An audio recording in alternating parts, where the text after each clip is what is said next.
দুনিয়ার মুসিবত এটা তো ক্ষণস্থায়ী মুসিবত, আসল মুসিবত হলো কিয়ামতের দিন। দুনিয়ায় যারা আমাকে আপনাকে মহাব্বত করে, কিয়ামতের ওই মুসিবতে তারা আমার আপনার কাছে কেউ থাকবে না। আল্লাহ তাআলা বলেন, ইয়াউমা ইয়াফিরুল মারউ মিন আখিহি ওয়া উম্মিহি ওয়া আবিহি ওয়া সাহিবাতিহি ওয়া বানিহি লিকুল্লি ইমরিইম মিনহুম ইয়াউমাইযিন শা'নুন ইউগনি। সেই দিন ভাই ভাইয়ের থেকে পলায়ন করবে, ওয়া উম্মিহি ওয়া আবিহি, পিতামাতার থেকে পলায়ন করবে, ওয়া সাহিবাতিহি ওয়া বানিহি, স্ত্রী সন্তানদের থেকে পলায়ন করবে। অথচ একটা মানুষ যদি বাহিরে পরিশ্রম করে, কষ্ট করে, 10, 12, 14 ঘন্টা পরিশ্রম করার পরে যখন বাসায় ফিরে সন্তানের চেহারার দিকে যখন তাকায়, এই 14-15 ঘন্টার কষ্ট মুহূর্তের মধ্যে দূর হয়ে যায়। ঠিক কিনা বলেন? অনেক মানুষ আছে প্রবাসে থাকে, জিজ্ঞাসা করে কষ্ট হয়, কি মন চায়? বলে সন্তানের চেহারাটা দেখতে পারলে কষ্টটা দূর হয়ে যাইত। দুনিয়ার পিতামাতা কষ্ট দূর করার জন্য সন্তানের চেহারা দেখে, মা বাবার চেহারা দেখে, স্ত্রীর চেহারা দেখে, সন্তানের চেহারা দেখে।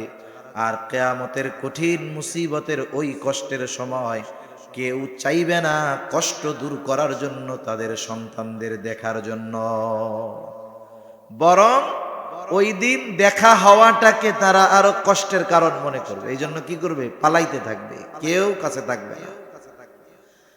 তাহলে দুনিয়ার মুসিবত এটা সাধারণ মুসিবত, আসল মুসিবত হলো কিয়ামতের দিন। প্রকৃত কল্যাণকামী কে?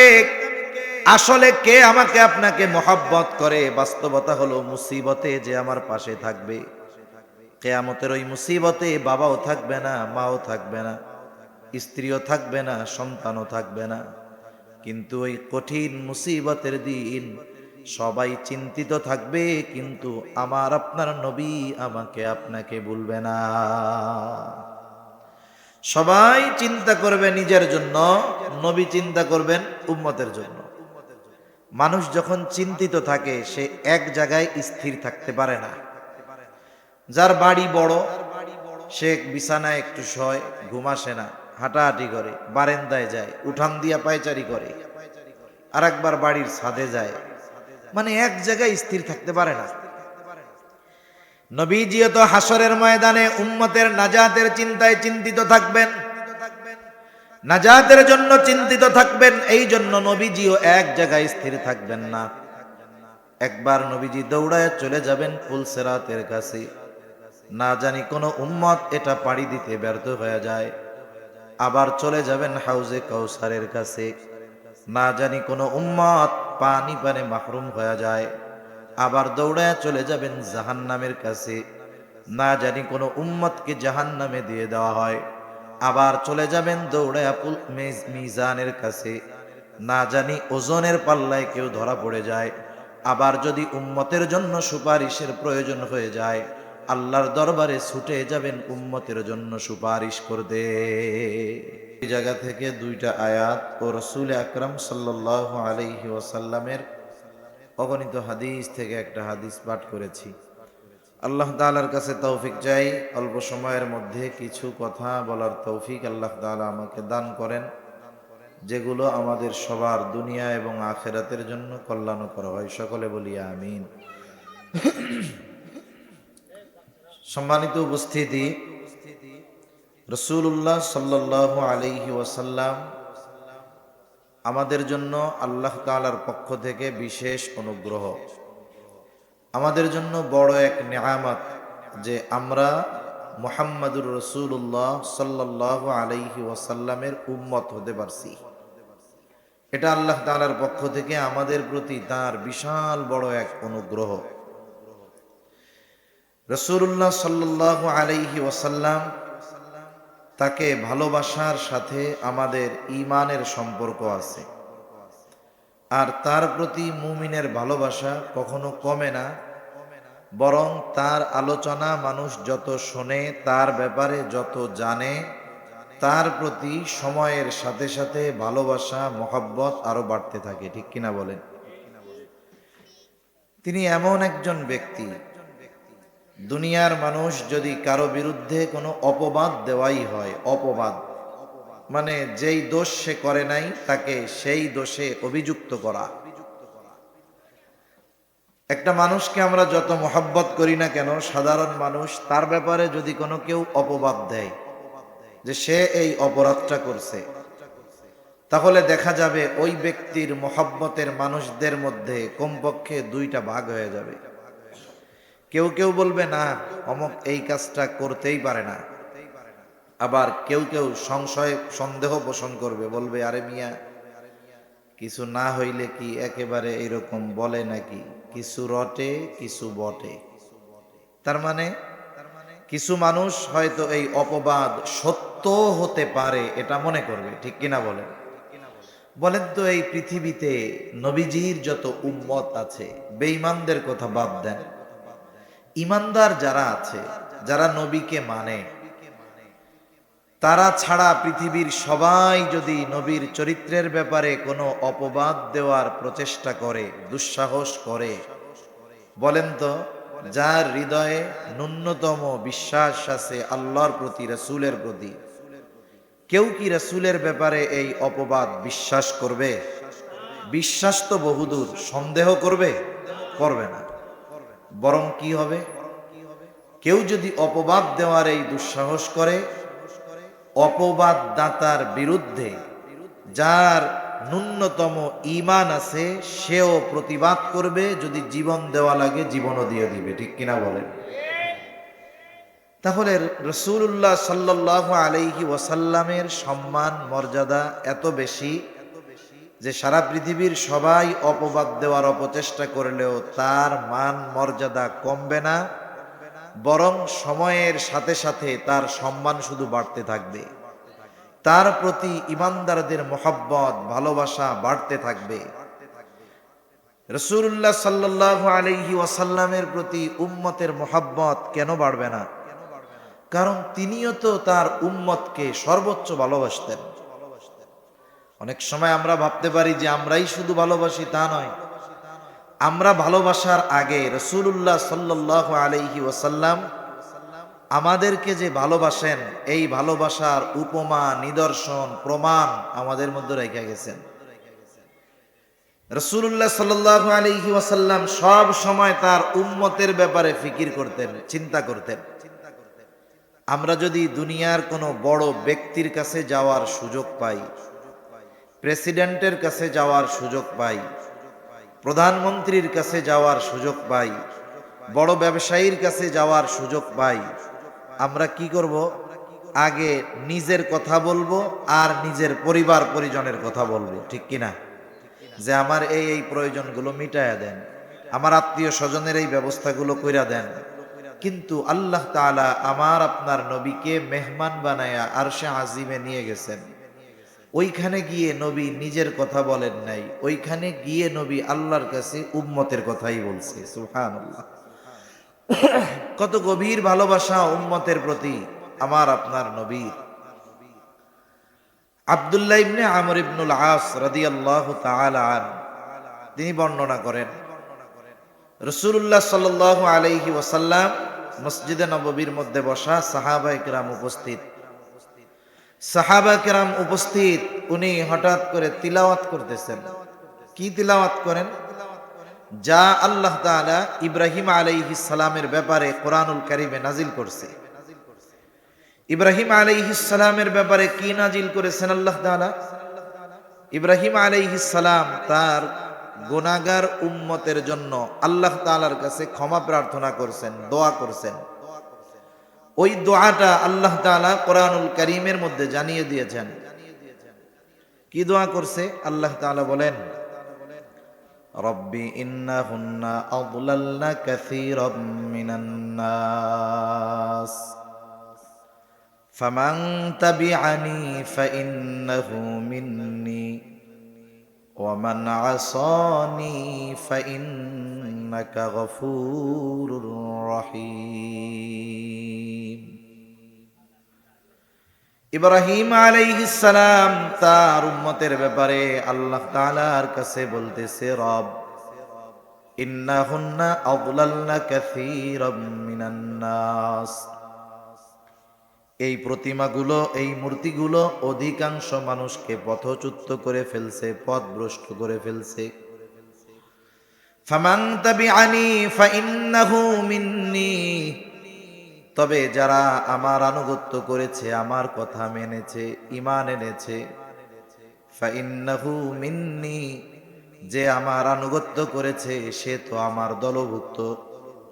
ওয়ামান আসানি ফাইন্নাকা গফুরুর রহিম, আর যে আমার আনুগত্য করে নাই, আমার কথা মেনে মূর্তি পূজা ছাড়ে নাই, ঈমান আনে নাই, যদিও মূর্তি পূজা বাদ দেয় নাই, তথাপি কিন্তু তারা ইব্রাহিম আলাইহিস সালামেরই উম্মত।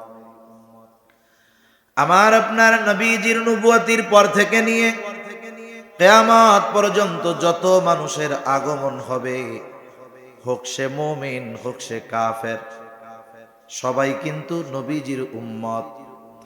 ইব্রাহিম আলাইহিস সালাম তার উম্মতের জন্য দোয়া করেন, প্রত্যেকটা নবী তার উম্মতকে মহব্বত করে ভালোবাসে। উম্মত ইমানদার হোক আর বেঈমান হোক, প্রত্যেকটা নবীর অন্তরের মধ্যে তার প্রত্যেকটা উম্মতের প্রতি ভালোবাসা আছে না নাই? আছে। সন্তান যেটা খারাপ, ভালোগুলার চাইতে খারাপটার জন্য মা বাবার পেরেশানি বেশি থাকে। দোয়া যখন করে আল্লাহর কাছে, ভালোগুলার চাইতে খারাপটার জন্য বেশি দোয়া করে। যখন কারো কাছে দোয়া চায়, ভালোটার চাইতে খারাপটার জন্য বেশি দোয়া চায়, ঠিক কিনা বলে? তাইলে ভালোগুলার চাইতে খারাপটার জন্য দোয়া বেশি চায় কেন? বলে যদিও খারাপ কিন্তু সন্তান তো তার, ঠিক কিনা বলেন? একটু মেহরবানি করে সামনে চলে আসেন, একটু কষ্ট করে সামনের ফাঁকা জায়গাগুলো পূরণ করে একটু মিশে মিশে আইসা আইসা বসেন, যেহেতু জায়গা স্বল্প, বসতে কষ্ট হবে। আমরা একটু যদি কষ্ট করে আর এক ভাইকে বসার সুযোগ দেই তাহলে সুন্দর হবে। এটা আগে আগে চলে আসে। তাহলে মা বাবা মোহাব্বতের কারণে, ভালোবাসার কারণে সন্তান খারাপ হলেও তার জন্য দোয়া করে, তাকে ভুলা যায় না। সন্তানের প্রতি মা বাবার মোহাব্বত যত বেশি, তার চাইতে উম্মতের প্রতি নবীদের ভালোবাসা অগণিত গুণ বেশি। সন্তান খারাপ হওয়ার পরেও মা বাবা যেমন সন্তানের জন্য আল্লাহ তাআলার কাছে দোয়া করে, নবীগণ তাদের কথায় ঈমান না আনার পরেও উম্মতের মোহাব্বতের কারণে অবাধ্য উম্মতের জন্য আল্লাহ তাআলার কাছে দোয়া করে। ইব্রাহিম আলাইহিস সালাতু ওয়াস সালাম বলেন, ওয়ামান আসানি ফাইন্নাকা গফুরুর রহিম, আর যারা আমার আনুগত্য করে নাই, কেমন যেন ইব্রাহিম আলাইহিস সালাম বলে, রব আমার কথা না মানলেও তো ওরা আমার উম্মত, আপনি যদি চান আপনি আমার গুনাহগার উম্মত গুলাকেও ক্ষমা করে দিতে পারেন। মূলত এই কথাটাই ইব্রাহিম আলাইহিস সালাম বলেন, রব যারা আমার আনুগত্য করে নাই, আপনি তো গফুর, আপনি তো রহিম, আপনি যদি চান তাহলে আমার গুনাহগার উম্মত গুলাকেও আপনি মাফ করে দিতে পারেন। এই দোয়া ইব্রাহিম আলাইহিস সালাম উম্মতের ব্যাপারে করছে, আল্লাহ তাআলা কোরআনে জানাইছেন, নবী এই দোয়া তিলাওয়াত করছে। وقال عيسى عليه السلام إن تعذبهم فإنهم عبادك وإن تغفر لهم فإنك أنت العزيز الحكيم। ঈসা আলাইহিস সালাম তার উম্মতের ব্যাপারে আল্লাহ তাআলার কাছে দোয়া করে বলে, ইন তুআযিবুহুম ফাইন্নাহুম ইবাদুক, আপনি যদি তাদেরকে আযাব দেন, শাস্তি দেন, ফাইন্নাহুম ইবাদুক, তারা তো আপনারই বান্দা। ওয়া ইন তাগফির লাহুম, আর যদি আপনি তাদেরকে ক্ষমা করে দেন, ফাইন্নাকা আনতাল আজিজুল হাকীম, আপনি তো মহাপরাক্রমশালী, মহাপ্রজ্ঞাময়, তার মানে ঈসা আলাইহিস সালাম বলে, রব আমার এই উম্মত গুলো তো আপনারও বান্দা, আপনি তো আজিজ, আপনি তো হাকিম, আপনি তো আজিজ, আপনি তো হাকিম, আপনি যদি চান আমার এই গুনাহগার উম্মত, আপনার গুনাহগার বান্দাগুলোকে আপনি মাফ করে দিতে পারেন। দুই নবী তার গুনাহগার উম্মতের ব্যাপারে ক্ষমা চেয়ে আল্লাহ তাআলার কাছে দোয়া করছে। এমনিই তো নবীজি সব সময় উম্মতের চিন্তা করেন, এরপরেও কিছু সময় আসে চিন্তাটা একটু বেশি গভীরভাবে আসে। দুই নবীর দোয়া যখন নবীজি তিলাওয়াত করছেন, নবীজির গুনাহগার উম্মতের কথা নবীজির অন্তরে আরো বেশি মনে পড়তেছে। উম্মতের চিন্তা, উম্মতের মোহাব্বত নবীজির অন্তরে ঢেউ উঠাইয়া দিচ্ছে। নবীজি এইবার তার উম্মতের ব্যাপারে দোয়া করতেছেন, কি করেন? ফারাফা ইয়াদাইহি ওয়া ক্বালা আল্লাহুম্মা উম্মতি উম্মতি ওয়া বাকা। নবীজি দুই হাত উঁচু করে কান্না করেন আর বলেন, আল্লাহ আমার উম্মত, আমার উম্মত, আমার উম্মত, আর কিছু বলেন না। আল্লাহ তাআলা জিবরাইল আলাইহিস সালাতু ওয়াস সালামকে বলে, জিবরাইল যাও, গিয়ে মুহাম্মাদের কান্নার কারণ জিজ্ঞাসা করো। যদিও আল্লাহ তাআলা তার কান্নার কারণ জানে, এরপরেও জিবরাইল আলাইহিস সালামকে বলেন, যাও তুমি গিয়া মুহাম্মাদের কান্নার কারণ জিজ্ঞাসা করো। জিবরাইল আলাইহিস সালাম চলে আসছেন, এসে জিজ্ঞাসা করে, আপনি কেন কান্না করেন? আপনার কান্নার কারণটা কি? যদিও আপনার কান্নার কারণ আপনার রব জানে, এরপরেও তিনি জানতে চায়। এইবার নবীজি জিবরাইল আলাইহিস সালামের কাছে উম্মতের ক্ষমার ব্যাপারে, এক কথায় উম্মতের ব্যাপারে সব কথা বললেন। জিবরাইল আলাইহিস সালাম আল্লাহ তাআলার কাছে গিয়ে বলে, আল্লাহ আপনার হাবিবের কান্নার কারণ হলো তার উম্মত। আল্লাহ তাআলা বলেন, জিবরাইল যাও মুহাম্মদকে গিয়ে খবর দিয়া দাও, আমি অচিরেই তাকে তার উম্মতের ব্যাপারে সন্তুষ্ট করব, তাকে অসন্তুষ্ট করব না। ওয়ালা সাউফা ইউতিকা রাব্বুকা ফাতারদা। আল্লাহ তাআলা বলেন, অচিরেই আপনার রব আপনাকে এমন কিছু দিবে আপনি খুশি হয়ে যাবেন। রাসূলুল্লাহ সাল্লাল্লাহু আলাইহি ওয়াসাল্লাম বলেন, আমি ততক্ষণ খুশি হব না যতক্ষণ আমার একটা উম্মত জাহান্নামে থাকবে। সুবহানাল্লাহ। তার মানে উম্মত যদি নাজাত পেয়ে যায়, এতেই রাসূলুল্লাহ সাল্লাল্লাহু আলাইহি ওয়াসাল্লাম খুশি। হাশরের ময়দানে নবীজি উম্মতের চিন্তায় বিভোর থাকবেন। আপনি আমি কাকে নিয়ে ফিকির করি, কাকে নিয়ে চিন্তা করি? যাকে মহব্বত করি, যাকে ভালোবাসি, তাকে নিয়ে। নবীজি উম্মতকে ভালোবাসেন বিদায় নবীজি উম্মতের জন্য চিন্তিত থাকবেন সব জায়গায়। আসল বাস্তবতা হলো, দুনিয়ায় আমাকে আপনাকে যারা ভালোবাসে, এ ভালোবাসার কোনো ভিত্তি নাই, এ ভালোবাসার কোনো স্থায়িত্ব নাই। এই দুনিয়ায় অনেক সময় বাবা মুসিবতে পড়লে সন্তান কাইটা পড়ে, যে এই বিপদ যেন আমাকে না ধরে। অনেক সময় যেই বন্ধু জীবন দিতে চায়, বিপদে পড়লে সেও পালিয়ে যায়, ঠিক না? দুনিয়ার মুসিবত এটা তো ক্ষণস্থায়ী মুসিবত, আসল মুসিবত হলো কিয়ামতের দিন। দুনিয়ায় যারা আমাকে আপনাকে মহব্বত করে, কিয়ামতের ওই মুসিবতে তারা আমার আপনার কাছে কেউ থাকবে না। আল্লাহ তাআলা বলেন, ইয়াউমা ইয়াফিরুল মারউ মিন আখিহি ওয়া উম্মিহি ওয়া আবিহি ওয়া সাহিবাতিহি ওয়া বানিহি লিকুল্লি ইমরিইম মিনহুম ইয়াউমাইযিন শা'নুন ইউগনি। সেই দিন ভাই ভাইয়ের থেকে পলায়ন করবে, ওয়া উম্মিহি ওয়া আবিহি পিতামাতার থেকে পলায়ন করবে, ওয়া সাহিবাতিহি ওয়া বানিহি স্ত্রী সন্তানদের থেকে পলায়ন করবে। অথচ একটা মানুষ যদি বাহিরে পরিশ্রম করে, কষ্ট করে, 10, 12, 14 ঘন্টা পরিশ্রম করার পরে যখন বাসায় ফিরে সন্তানের চেহারার দিকে যখন তাকায়, এই 14-15 ঘন্টার কষ্ট মুহূর্তের মধ্যে দূর হয়ে যায়, ঠিক কিনা বলেন? অনেক মানুষ আছে প্রবাসে থাকে, জিজ্ঞাসা করে কষ্ট হয়, কি মন চায়? বলে সন্তানের চেহারাটা দেখতে পারলে কষ্টটা দূর হয়ে যাইতো।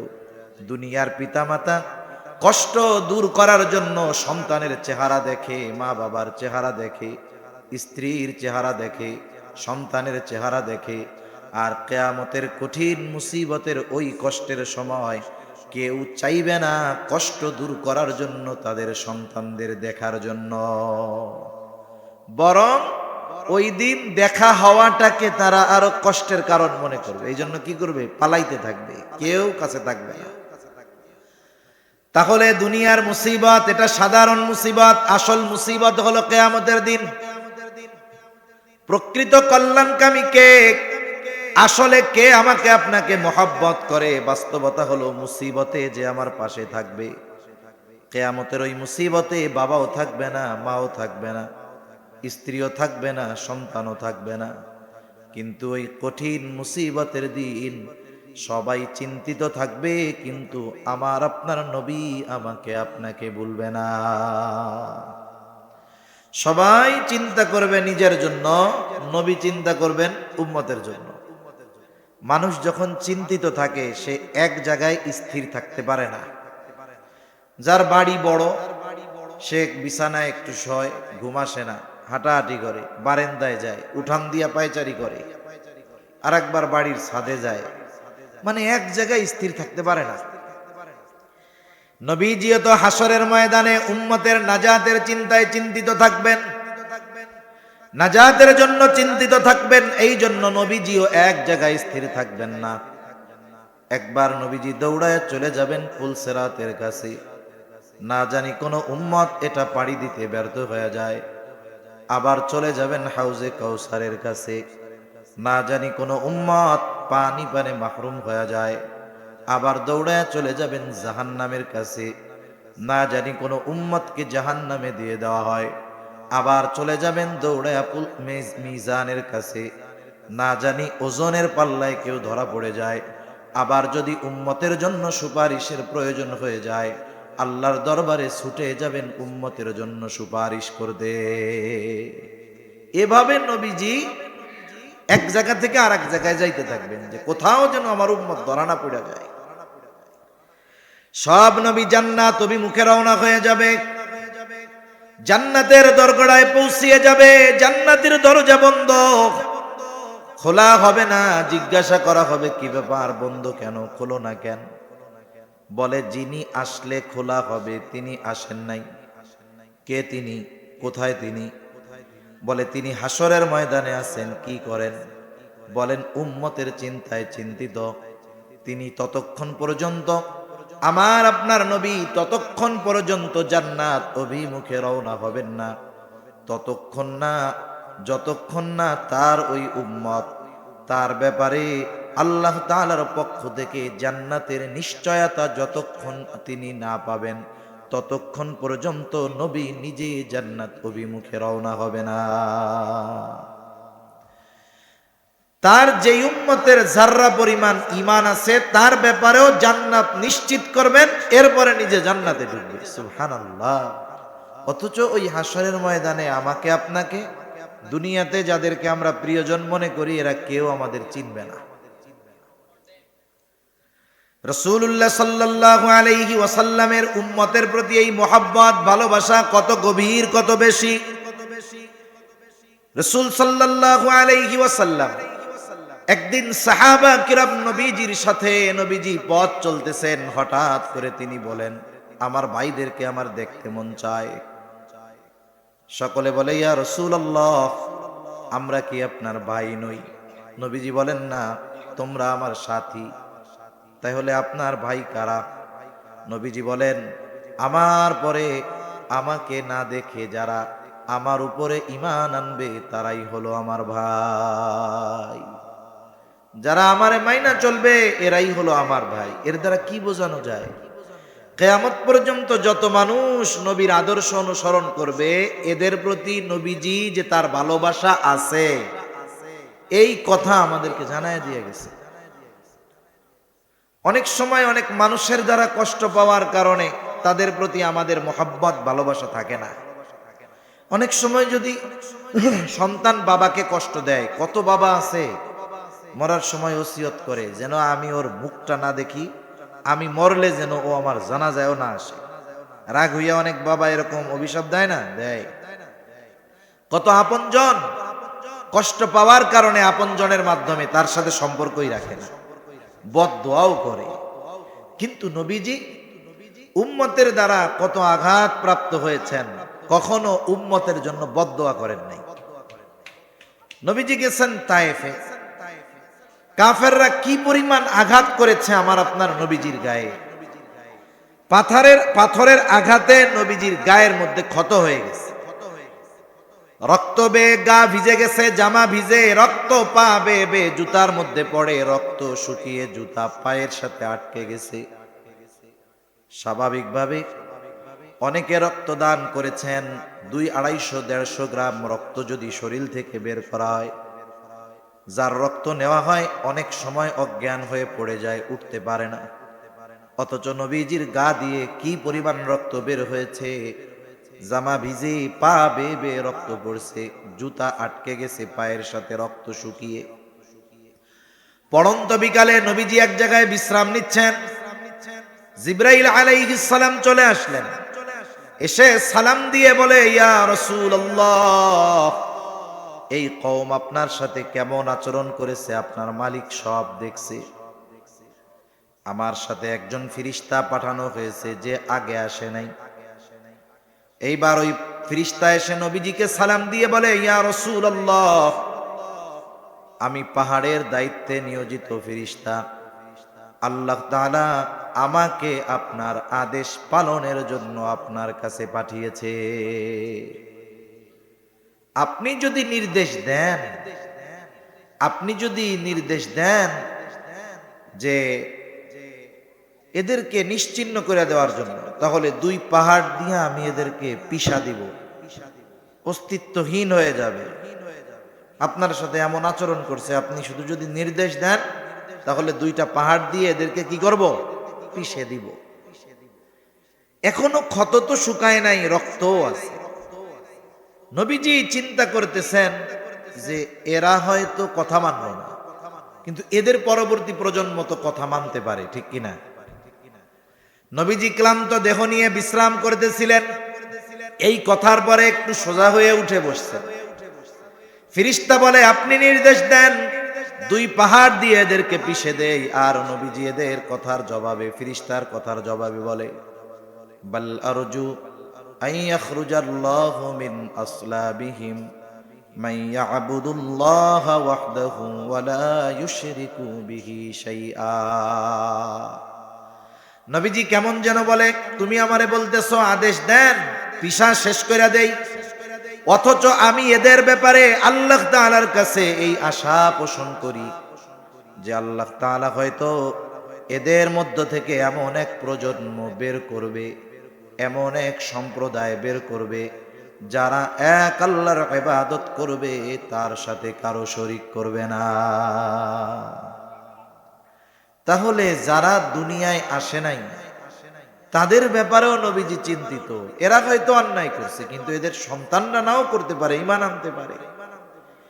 একটা মানুষের হৃদয়ে তার উম্মতের প্রতি কত ভালোবাসা মহব্বত থাকলে এই কথা বলতে পারে।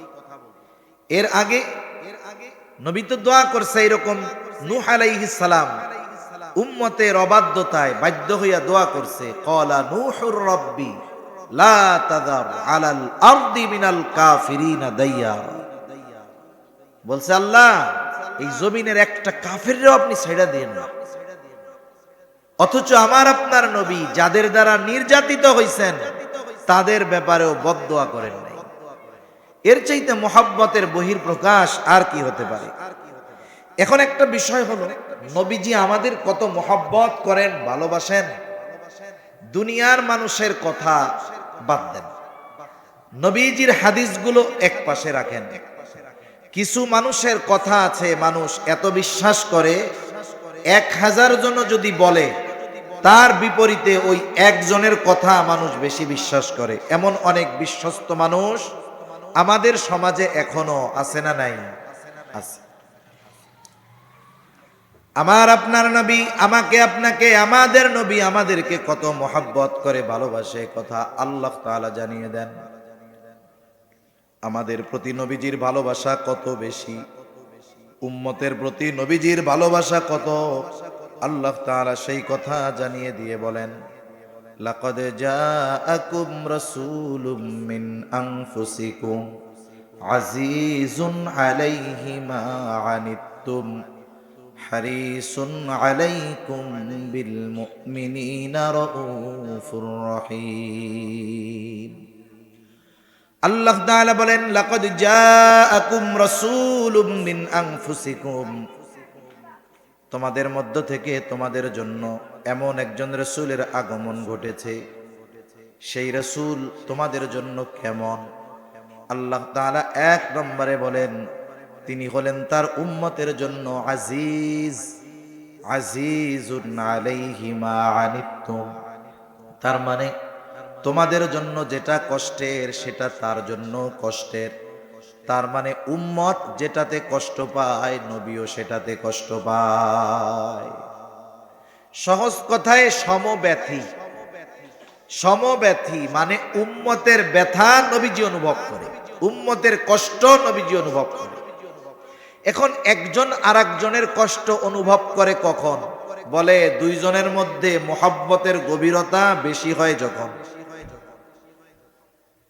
মনে করেন একজন লোকের সন্তান ছোট অসুস্থ হয়েছে, 2, 2.5, 3 বছর বয়স, ছোট বাচ্চা, আব্বু আব্বু ডাকে, অনেক মোহাব্বত করে সন্তানকে বাবা। গভীর রাত, সন্তানের প্রচন্ড জ্বর উঠছে, গা ফেটে যাচ্ছে গরমে, চোখগুলো বের হয়ে যাচ্ছে মনে হয় যন্ত্রণায়। এই ছোট বাচ্চা কষ্টে আওয়াজ করতেছে আহ আহ, অজ্ঞান হয়ে যাওয়ার মতো অবস্থা। গভীর রাত, দোকান খোলা নেই, ডাক্তারের কাছেও যাওয়ার উপায় নেই, অসুস্থ সন্তান। বলেন তো এই অবস্থায় মা বাবা ঘুমায় থাকবে নাকি? ঘুমায় থাকবে? থাকবে না। মা বাবা সন্তানের পাশে বসা, সন্তান জ্বরের তীব্রতায় উল্টাপাল্টা কথা বলতেছে, সেন্সলেস হয়ে যাওয়ার মতো অবস্থা। বলেন তো ওই অবস্থায় সন্তান জ্বরাক্রান্ত হয়ে যতটা কষ্ট পায়, তার পাশে বসে থাকা তার মা বাবা ওই সন্তানের চাইতে কষ্ট কম পায় নাকি? কম পায়? আরো বেশি পায় মা বাবা। কথা কি বুঝেন? একটু আওয়াজ টাওয়াজ দিয়েন, চুপ করে আছেন।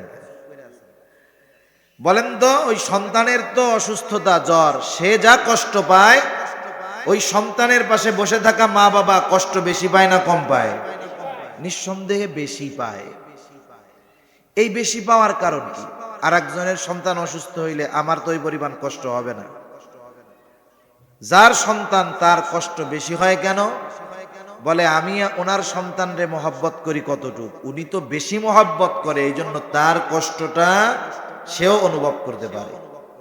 এখন বলেন, মা বাবা সন্তানের কষ্টে কষ্ট পায় মহব্বতের কারণে, নবী উম্মতের কারণে কষ্টের কারণে কষ্ট পায়। মা বাবা সন্তানকে যতটুক মহব্বত করে, নবী তার উম্মতকে মহব্বত বেশি করে না কম করে?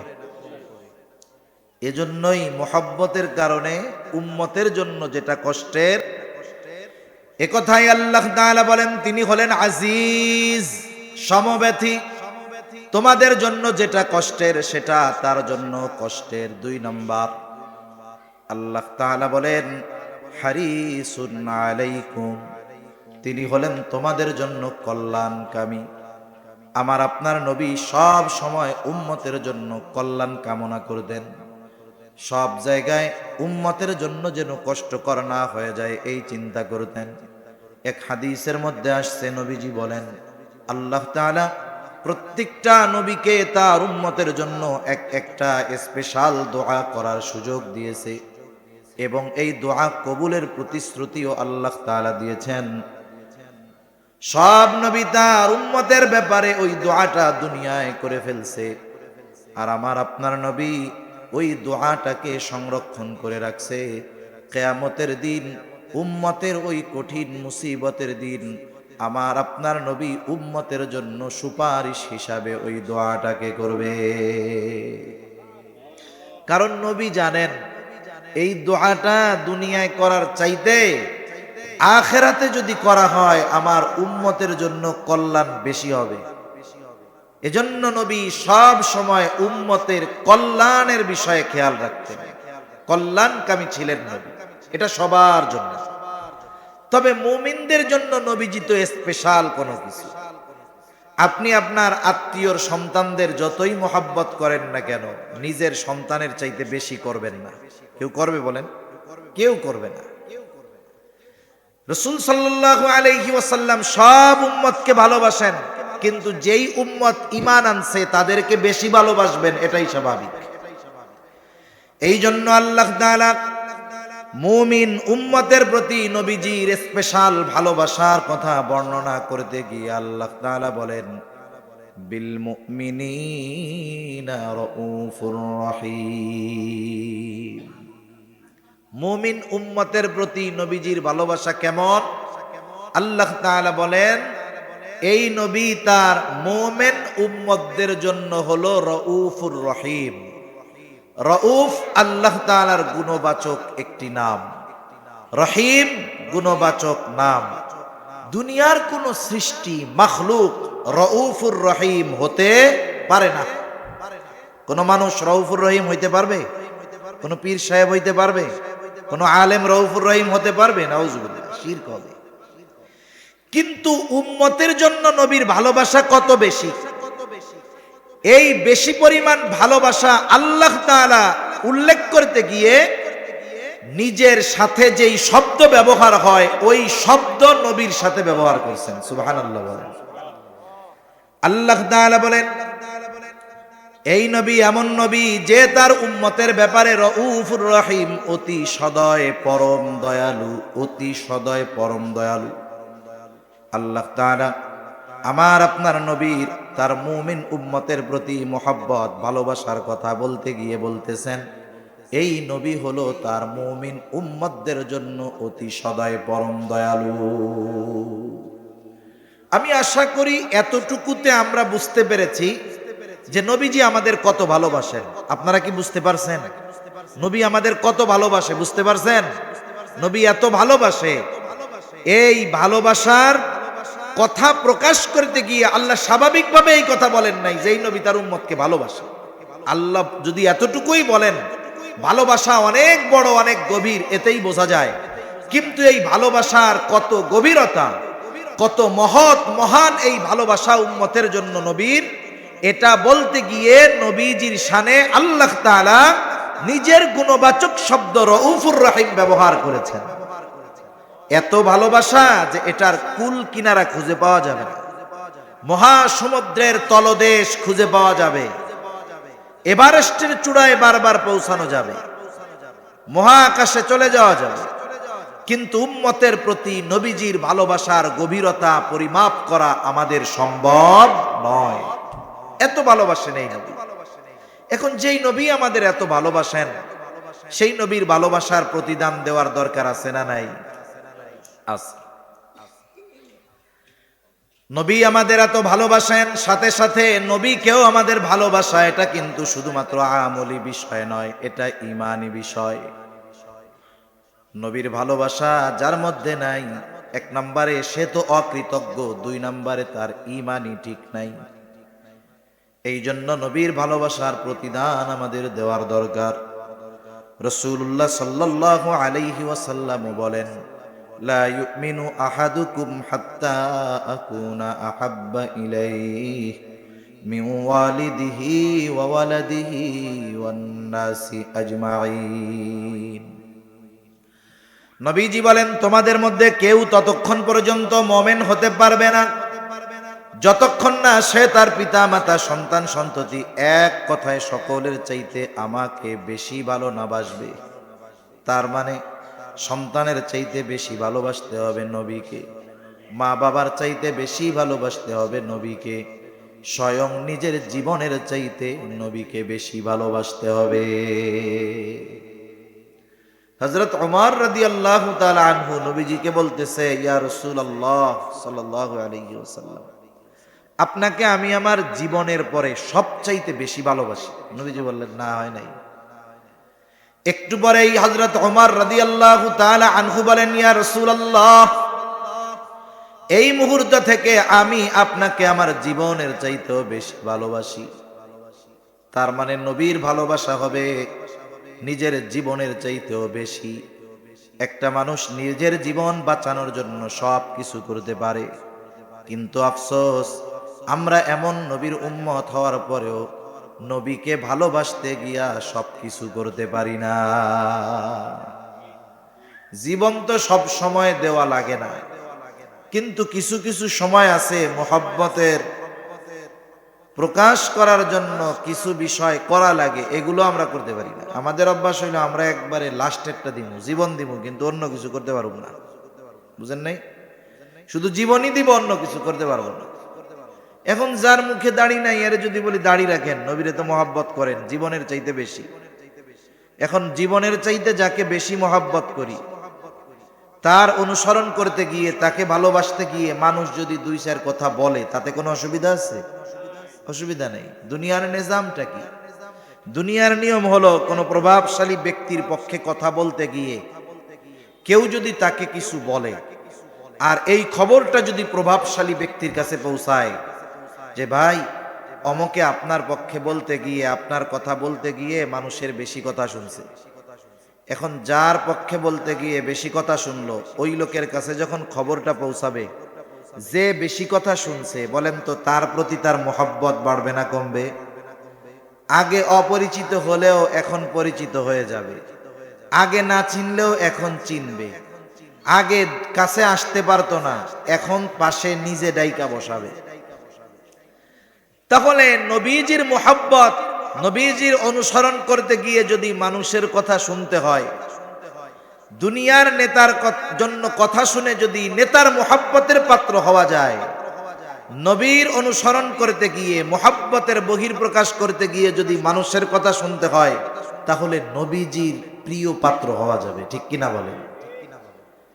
এজন্য আমাদের উচিত নবীজির মহব্বতের বহির্প্রকাশ করা, নবীজিকে মহব্বত করা। এখন প্রশ্ন হলো, কেমনে আমরা নবীকে মহব্বত করব? আবু বকর নবীজিকে সামনে পেয়েছে, মহব্বতের প্রকাশ করতে গিয়া নিজের সব সম্পদ নবীজির পায়ে হাজির করছে। নবীজিকে সামনে পেয়েছে আবু বকর, নবীজির জন্য জীবন দিতে প্রস্তুত হয়ে গেছে। নবীজিকে সামনে পেয়েছে তালহা, শত্রুর অস্ত্রের সামনে নবীজির জন্য পিঠটাকে ঢাল বানায়া দিছে।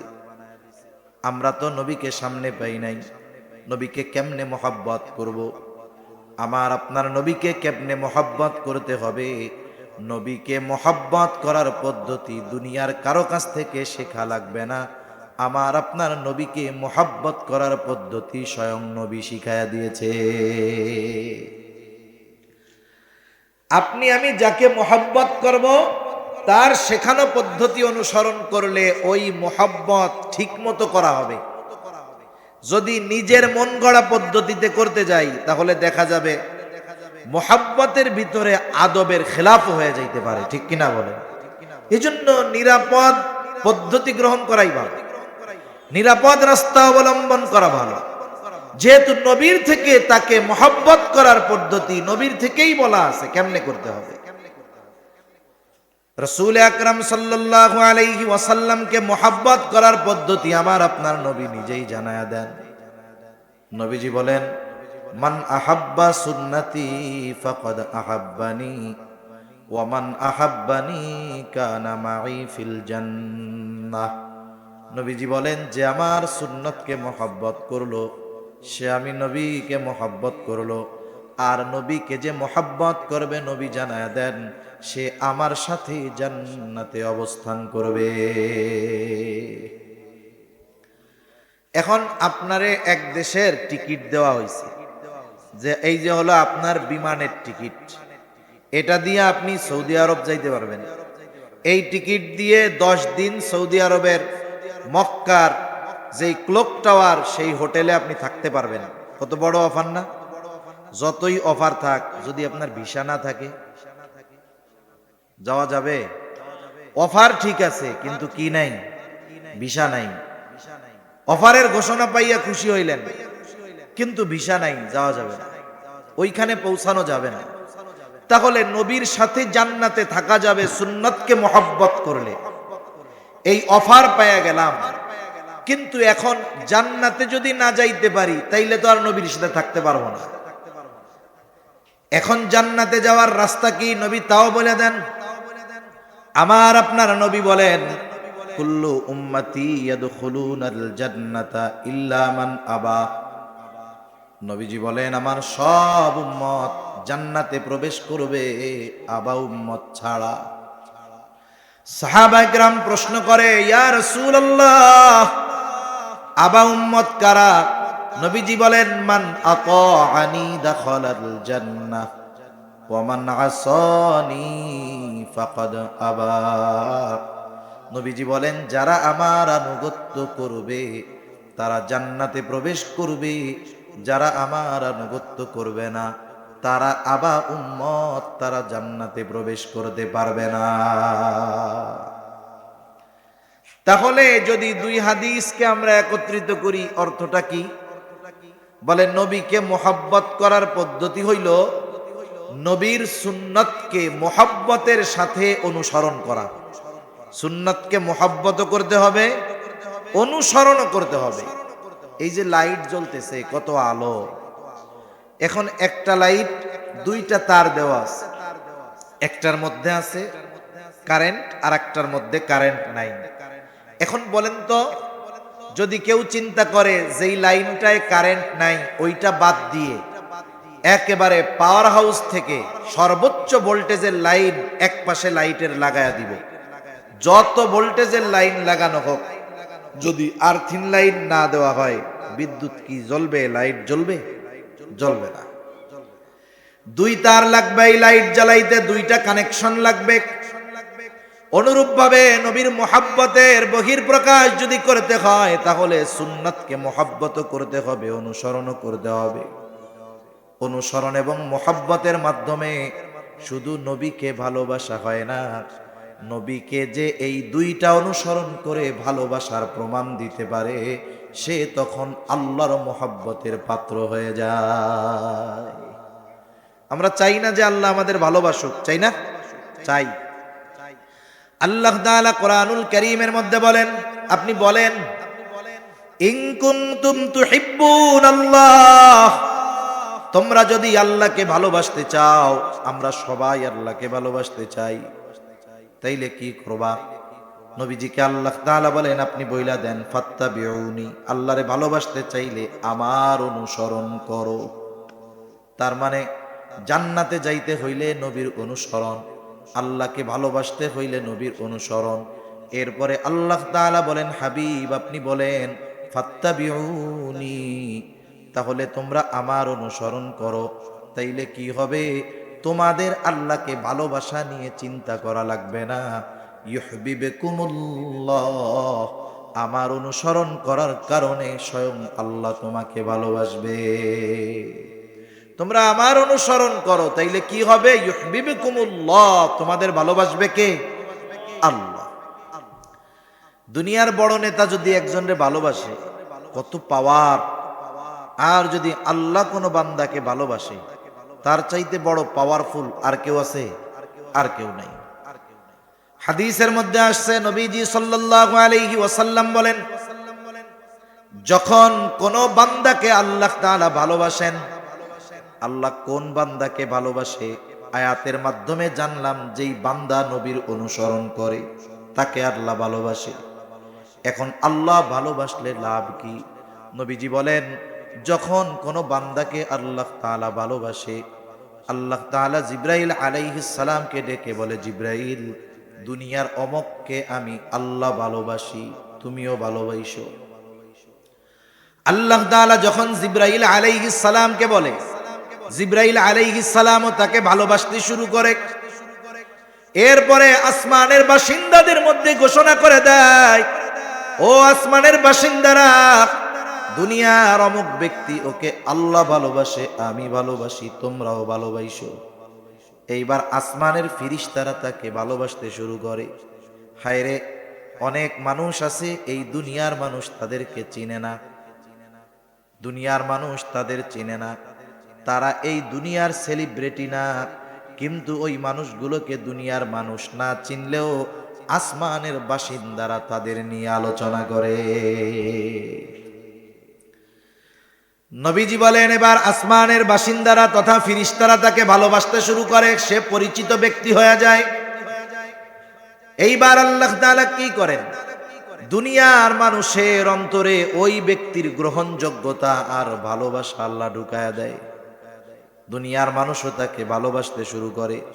শুধু তাই না, অনেক মানুষকে আমরা ভালোবাসি কিন্তু তার গ্রহণযোগ্যতা আমাদের মধ্যে নাই, কিন্তু আল্লাহ তাআলা তাকে মানুষের মধ্যে গ্রহণযোগ্যতাও দিয়ে দেয়, মানুষের অন্তরেও তার ভালোবাসা সৃষ্টি করে দেয়। এ দুনিয়ায় অনেক মানুষ এরকম গেছে যে তাদেরকে আমরা ভালোবাসি, তাদের গ্রহণযোগ্যতা আমাদের হৃদয়ের মধ্যে আছে। আমাদের আল্লামা আহমদ শফি রহমাতুল্লাহি আলাইহি আছেন নাকি দুই একজন? না হুজুর, ভালোবাসি না। আছেন নাকি এই জায়গায়? দুই একজন তো নাই মনে হয়, অন্য জায়গায় থাকে, এই জায়গা তো নাই। আমরা সবাই তাকে ভালোবাসি। আপনাদের কাছে কি ওনাকে অগ্রহণযোগ্য ব্যক্তি মনে হয়?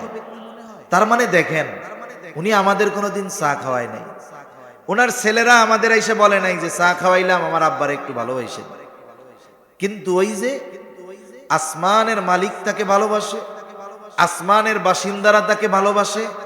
এই জন্য দুনিয়ার মানুষ যারা, তাদের অন্তরেও তার গ্রহণযোগ্যতা আর মোহাব্বত আল্লাহ ঢুকাইয়া দিছে। সুবহানাল্লাহ বলেন।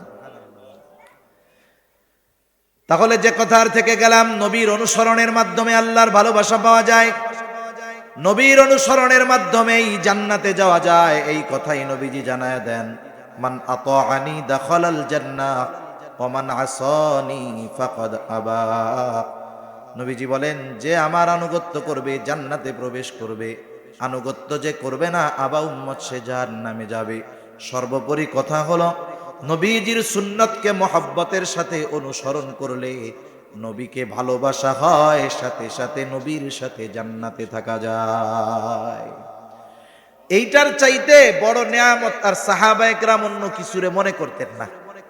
হযরত আনাস রাদিয়াল্লাহু তাআলা আনহু থেকে বর্ণিত, গ্রাম্য এক সাহাবী আসছে, গ্রাম্য এক ব্যক্তি আসছে নবীজির কাছে। গ্রামের মানুষ তো সহজ সরল, সে কে বড় মানুষ ওই সব তো বুঝে না, সহজ সরল মানুষ, আইসা যা মন চায় তাই কইয়া দেয়। তা এইরকম গ্রামের কোন মানুষ আসলে সাহাবায়ে কেরাম অনেক সময় খুশি হইতেন, কারণ তারা নবীর কাছে থাকতেন। নবীর প্রতি তাদের তাজিম মোহাব্বতের কারণে অনেক কিছু জানতে মন চাইলেও জিজ্ঞাসা করতে ইতস্তবোধ করতেন। কিন্তু দেখা যায় তো গ্রামের থেকে এক লোক আইসা ধুলা ঝাড়তেছে আর কইতেছে, ইয়া রাসূলুল্লাহ এটা কেমনে হইব? তার মানে এইরকম লোক আসলে অনেক সময় তারা খুশি হইত। এরকম নবীজি একজনের সাথে কথা বলতেছে। আদব হইল কি, যখন আপনি কারোর সাথে কথা বলবেন, কথা শেষ হওয়ার পরে আপনাকে আমার কিছু জিজ্ঞাসা করতে হবে বা বলতে হবে। এখন গ্রামের মানুষ তো এটা তো বুঝে না, সহজ সরল মানুষ। নবীজি কথা বলতেছে আর সে নবীজির কে আইসা জিজ্ঞাসা করে, ইয়া রাসূলুল্লাহি মাতাস সাআ, আল্লাহ রাসূল কিয়ামত কখন হবে? বলার ভাবটা এইরকম, কথার বাচন ভঙ্গি এরকম যে সে কিয়ামতের জন্য রেডি, কিন্তু কিয়ামত আসতেছে না। বুঝেন নাই? আপনি হাটহাজারি গেছেন বা চিটাগাং শহরে জিসির মোড় গেছেন, এমনিই গেছেন, ঢাকা যাবেন, টিকিট টুকিট কাটেন নাই, যা জিজ্ঞাসা করতেছেন গাড়ি কখন আসবে বা গাড়ি কখন আছে। এখন সে আপনারে বলল রাত 11টায়। এখন আপনি বললেন একটা টিকিট দেন তো, 11টার টিকিট কাটলেন। এখন 11টা পার হয়ে 11:30। এইবার আবার যে তাকে জিজ্ঞাসা করতেছেন গাড়ি কখন আসবে, বলেন তো টিকিট কাটার আগে গাড়ি কখন আসবে আর টিকিট কাটার পরে গাড়ি কখন আসবে? যদিও প্রশ্ন এক, উদ্দেশ্য কি এক নাকি? বাচনভঙ্গিও এক থাকবে না। প্রথমবার আপনি সংবাদ জানতে চাইছেন যে গাড়িটা আসবে কখন, সংবাদটা দাও। আর টিকিট কাটার পরে নির্ধারিত সময় পার হয়ে যাওয়ার পরে গাড়ি আসবে কখন জিজ্ঞাসা করার মধ্যে কথা নিহিত আছে কি, জয় মিয়া 11টায় গাড়ি আসার কথা, এখনো আসে না কেন? ঠিক কিনা বলেন? এখন ওই ব্যক্তির বলার ভাব হলো এরকম যে কেয়ামতের লেগে রেডি হইয়া আছি, কেয়ামত আয় না কেন, বলার ভাব এরকম আর কি, যে কেয়ামত কখন আসবে।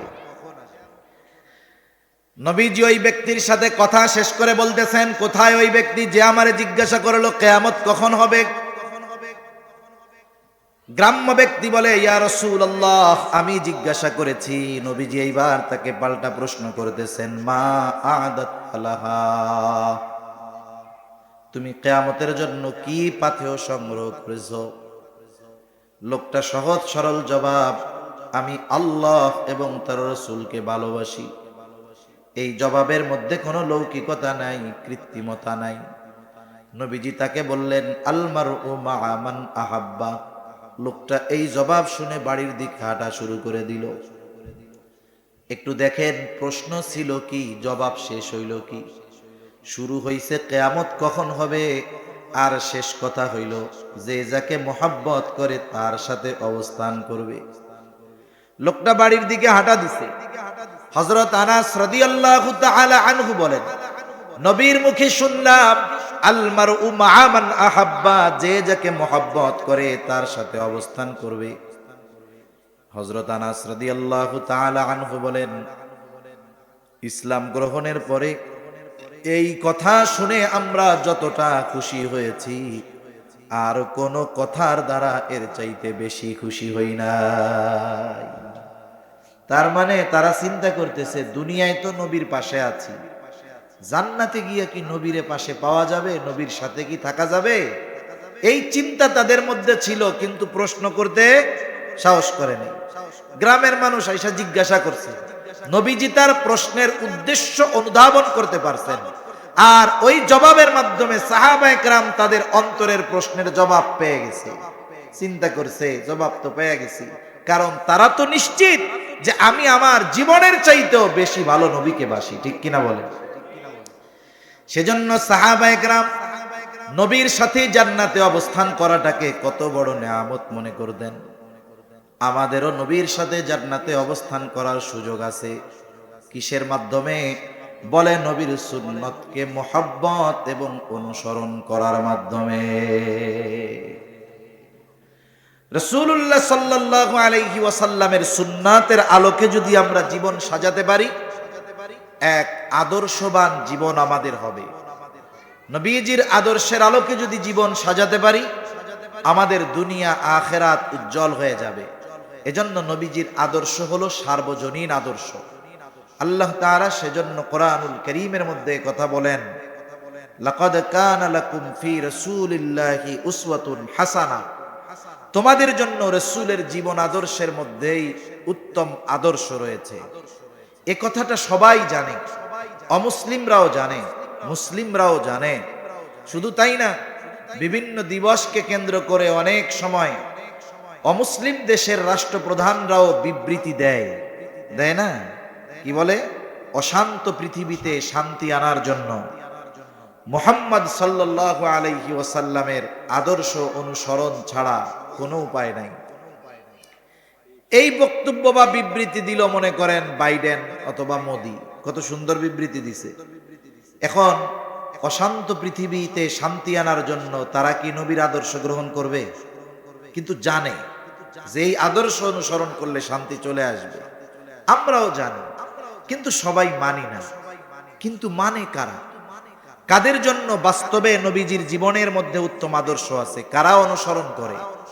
আল্লাহ তাআলা বলেন, লিমান কানা ইয়ারজুল্লাহা ওয়াল ইয়াউমাল আখিরা ওয়া যাকারাল্লাহা কাসীরা, যারা আল্লাহর ব্যাপারে, আখিরাতের ব্যাপারে আশাবাদী। তার মানে আল্লাহর প্রতি যথাযথ ঈমান যাদের আছে, আখিরাতের ব্যাপারে বিশ্বাস যাদের সুদৃঢ়, আর যারা বেশি বেশি আল্লাহ তাআলাকে স্মরণ করে, এই মানুষগুলোই তারা রাসূলের জীবন আদর্শকে বাস্তব জীবনে পরিণত করে নিজেদের দুনিয়া আখিরাতকেও সুন্দর করে তোলে। এজন্য আমি আপনি যদি পরিবর্তন না হই, আমার আপনার আখলাকের মধ্যে যদি পরিবর্তন না আসে, তাহলে সমস্যা অনেক। একে তো ঈমানি সমস্যা, দ্বিতীয় যদি আদর্শ নবীজিরটাকে ধারণ না করতে পারি, তাহলে দেখা যাবে যে এমন এক বিষয় হবে। আমরা অনেক সময় এখন বলা বলি করি যে নতুন দেশ নতুন করে আমরা সাজাবো। আমরা চাই ন্যায়পরায়ণতা, ইনসাফ ভিত্তিক সমাজ ব্যবস্থা হবে। এখন উত্তম আদর্শ যদি আমাদের মধ্যে না আসে, আমরা যদি রাসূলের আদর্শ সুন্নাতকে গ্রহণ না করি, বাস্তব জীবনে আমল না করি, তাহলে কি হবে? শাসকের চেয়ারে চেহারার পরিবর্তন হবে, কিন্তু চরিত্রের পরিবর্তন হবে না। এজন্য উত্তম চরিত্র বিনির্মাণে, উত্তম দেশ বিনির্মাণে, উত্তম জাতি বিনির্মাণে রাসূল আকরাম সাল্লাল্লাহু আলাইহি ওয়াসাল্লামের সুন্নাত আদর্শ এটা অবশ্যই লাগবে। নবীর সুন্নাত আদর্শবিহীন উত্তম জাতি গঠন করা অসম্ভব, ঠিক কিনা বলেন? আল্লাহ তাআলা আমাদের অন্তরে তার এবং তার হাবিবের মোহাব্বত দিয়ে ভরপুর করে দেন, সকলে বলি আমিন।